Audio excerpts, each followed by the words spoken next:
Bien aimé, ce que Dieu t'a promis, en réalité, il te l'a d'avance donné.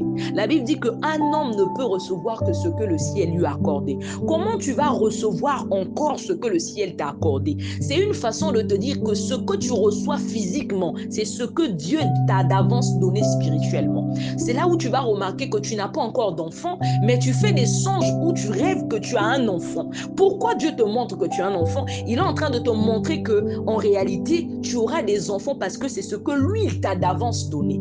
Un homme ne peut recevoir que ce que le ciel lui a accordé. Je ne sais pas ce que représente Jéricho en ce moment dans ta vie.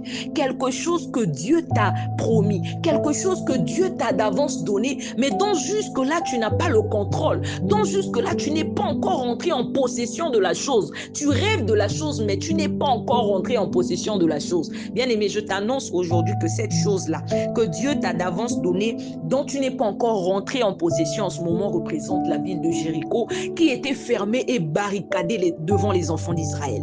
Ce que tu reçois du ciel est spirituel. La bénédiction que Dieu t'accorde est spirituelle. Cependant, toi, tu dois te lever et rentrer en possession de la chose, l'obtenir physiquement.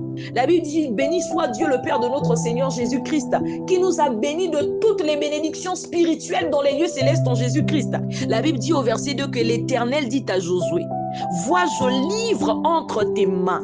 Je livre entre tes mains Jéricho et son roi, ses vaillants soldats. Bien-aimé, un homme ne peut recevoir que ce que le ciel lui a accordé.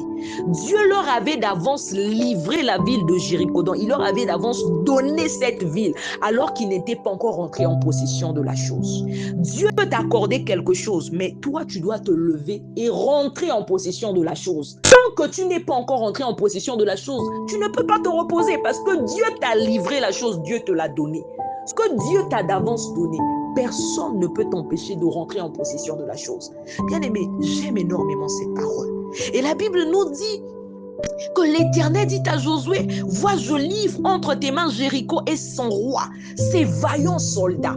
Tant que Josué ainsi que les enfants d'Israël ne se lèvent pas pour entrer en possession de la ville de Jéricho, bien que Dieu leur ait d'avance donné la ville, ils ne possèdent pas la chose.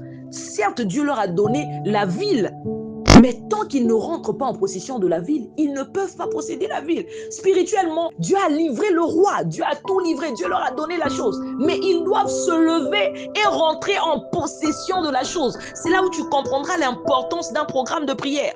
Quelque chose que toi-même tu vois dans ton sommeil. Qu'est-ce que tu attends pour te mettre dans la prière? Qu'est-ce que tu attends pour te lever pour prier comme il se doit? Un mariage que toi tu vois dans ton sommeil. Quand tu dors, tu vois le mariage. Quand tu dors, tu vois les enfants. Mais qu'est-ce que tu attends pour te lever afin de rentrer en possession de ce mariage, afin de rentrer en possession de ces enfants? C'est là où tu comprends que ce que tu reçois est spirituel. La Bible dit, béni soit Dieu le Père de notre Seigneur Jésus-Christ, qui nous a bénis de toutes les bénédictions spirituelles dans les lieux célestes en Jésus-Christ. La bénédiction que Dieu t'accorde est spirituelle. Cependant, toi, tu dois te lever et rentrer en possession de la chose, l'obtenir physiquement.